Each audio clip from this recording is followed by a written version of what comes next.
Last week I made Lainey's chocolate chip bread, and this week we're making Lainey's chocolate chip French toast. So the first thing I'm going to do is to my bowl add 1 egg, about a quarter cup of half and half, add a dash of cinnamon, a little sprinkle of salt, and 1 teaspoon of sugar. Give that a mix.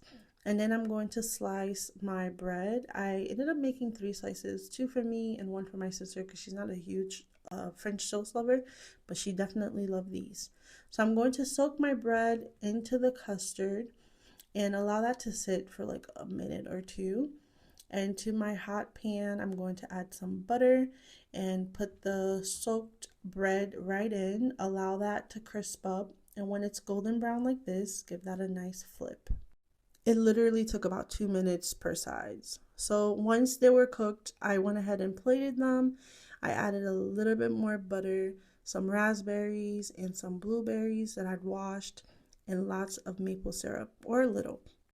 It's really up to you. These came out so delicious. Oh my goodness, I do not regret it, not one bit. Thank you, Lainey, for sharing your recipe with us. And I cannot wait to try more of your bread recipes. As always, don't forget to like, comment, and share. And until next time, bye.